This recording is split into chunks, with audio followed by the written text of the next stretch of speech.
Ja, jaz sem bil pozdravljen vsi skupaj, jaz sem bil zaprošen, ker mi prvo povem to, da jaz poslavljam od jadralnega letenja. Jaz sem to namenoma naredil. Se vidite, tle gore 50 let mojega jadralnega letalstva je primerna obletnica, da se pač poslovimo od tega. Nekaj malega bi vam o tem povedal, ampak v bistvu nič kaj posebnega, nič ne boste slišali.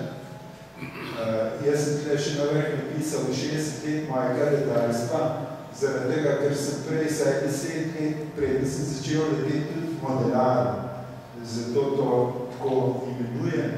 No, če pa tle tole levo sliko pogledate, tole je bil pa prvo jadralno letalo, s katerim sem vzletel, in to je Roda. Tam od sprednje sicer bila malo zaprta, malo platna, je bilo okrog, drugače je bilo pa čisto odprto. Jaz se niti ne spomnim, a je imel kaj inštrumentu ali ne. A ne, da neč, ne? Gledali smo na krilo, smo rekli, zdaj je pa prav položajne. No, nehal sem pa na drsnem razmerju 1:50, pa na nekaj 618. Zdaj, kaj je vse tle vmes bilo? Predvsem bi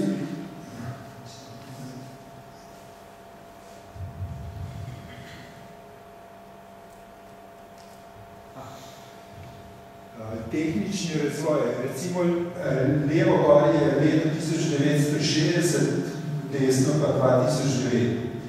Takrat, ko sem jaz začel, tisto, kar je bilo meni in mojim kolegom dostopno, je bilo drsno razmerje 1:30. Če pa pogledate tole belo tablico od spod, so bila pa takrat že jadralna letala, ki so imela drsno razmerje 1:40, odnosno za Meteorja je podatek 1:42. In takrat je bila Jugoslavija glede tega res velesila v jadralnem letalstvu.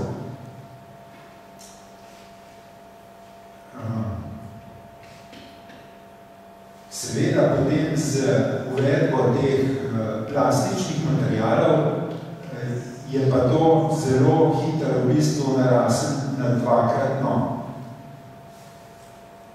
to velikost drsnega razmerja, ampak še kljub temu smo danes še skozi tam 61, tam nek okrog, mogoče malo čez. Jaz predvidevam, da kaj dosti bistveno več ne bo, tle možno razvoje je edini še od sesavanja zraka na zgornji strani profila, ampak to jaz bom, če bo to, kdaj se trnem res da široko uporablja.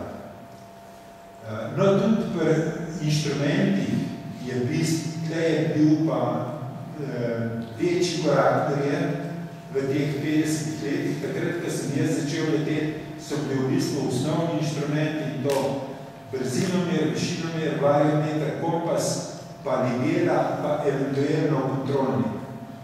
Danes je tle bistveno več in to instrumenti, radio, takrat tudi če radija nismo imeli, se pravi, ni bilo govora, da te bo nekdo od zemlje usmerjal, kaj moraš narediti, kaj podobnega. O jadralnih računalnikih ni bilo še nobenih sledi niti takrat.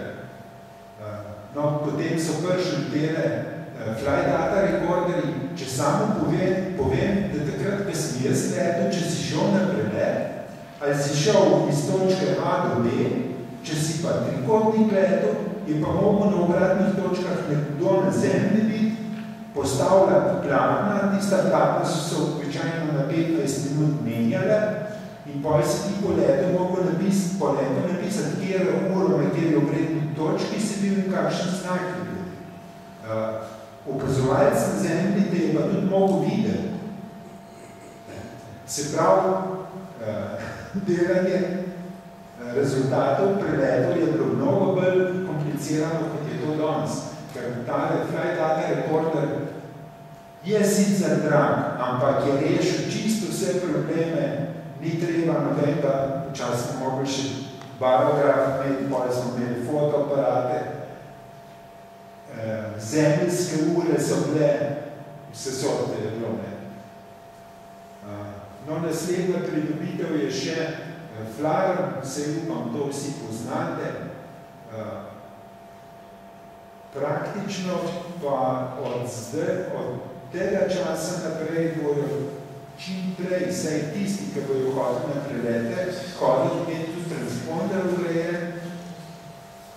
Tiste VBS je pa Viper System, je pa ta sistem za čiščenje prednjega roba krila, ki je kar precej efektivn posebno polet, takrat, ko je velik muk.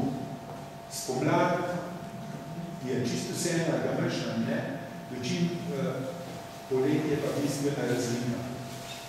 Takrat, ko sem jaz začel, če je bila v klubu ena transportna prikolica, je bilo to velik. Jaz vem, da so v klubi, ki tega sploh imeli niso. Seveda, pa se sploh na prelete ni hodil. Glede gradiva za jadralne letala, ne? Takrat je bilo še vse les, eventualno kaj kovinskega, skladno prevlečeno ali podobno. Danes je gradivo ta plastična masa, steklenimi vlakni ali vodikovimi vlakni. Tle je v bistvu, kaj je to omogočilo. Bolj aerodinamično obliko, pa bistveno večjo vitkost krila. Takrat, ko sem jaz začel, so bila samo jadralna letala. Danes vse bolj prevladujejo tale jadralne letale z motorjem, zaradi tega, ker praktično ne rabiš ekipe na zemlju, če slučajno nek odsud pristaneš, da te pride iskat, tako prideš domov. Pa še takrat, ko sem jaz začel leta 60, je bil prelet 300 km za meni in moje kolege nekaj skoraj nedosegljivega v misli. Danes je mogoče to 1000 km. Da se pa to da naredi, se pa tako veste, da se da.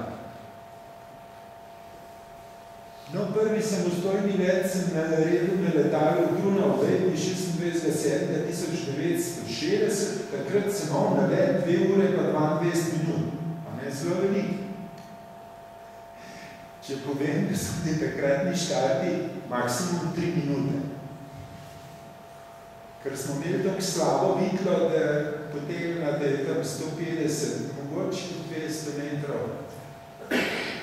In tale Grunau Wave, to je prvo, kjer sem naredil prvo samostojni polet, je imel razmerje 1:17. No, danes, ker sem to delal v Blavniku, je recimo zdaj ta razmerje tam okoli 1:29.